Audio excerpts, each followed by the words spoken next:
Bonjour à tous, très heureux de vous retrouver pour votre quintet flash marocain de ce jeudi 22 juin sur l'hippodrome de Meknès. Ce sera à l'occasion du prix Kenaria, un handicap D pour 4 ans et plus qui va se courir sur les 2100 mètres. Ils seront 16 à y prendre part. Une course qui, pour moi, me semble au papier assez limpide. En effet, on a franchement des bases qui ne devraient pas faillir et quelques outsiders séduisants qui devraient pouvoir venir compléter la bonne combinaison.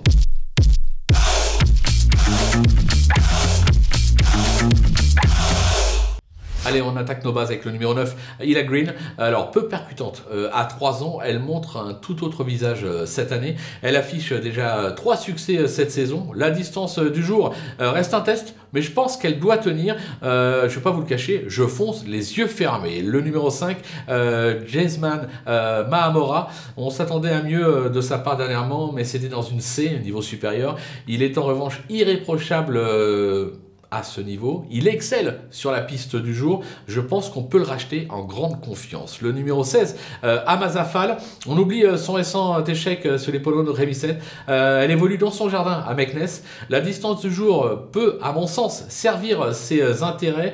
Idéalement engagée en bas de tableau, elle peut ambitionner de jouer un tout premier rôle dans cette épreuve. Du côté des opposants, attention avec le numéro 13, Al Boustanfal, qui enchaîne les bonnes sorties ces dernières semaines. Il se plaît sur la piste de Meknès, il a hérité d'un bon numéro dans les stalles, il a tout simplement son mot à dire. Le numéro 7, Asif Green, qui a conclu la saison 2022 de toute beauté, avec notamment plusieurs succès sur cette piste. Alors cette année, c'est un peu mi-figue, mi-raisin, un coup je te vois, un coup je te vois pas. Maintenant, sur ce qu'il a fait de mieux, il mérite un large crédit. Le numéro 1, Fares Mams, qui n'a pas été ridicule dernièrement à CETA, jugé sur sa deuxième place enregistrée à ce niveau sur la distance sur l'hippodrome d'Anfa, c'était le 26 mai dernier. Je pense qu'il est capable de jouer lui aussi un bon rôle dans cette épreuve. Le numéro 2, Phil Algaba, qui a débuté son année sur les chapeaux de roue en s'imposant sur l'hippodrome de Révisset, puis sur le parcours du jour dans cette même catégorie. Alors, il a depuis déçu, mais là aussi, je pense que sur ce qu'il a fait de mieux, il mérite un large crédit et donc on va le racheter en grande confiance.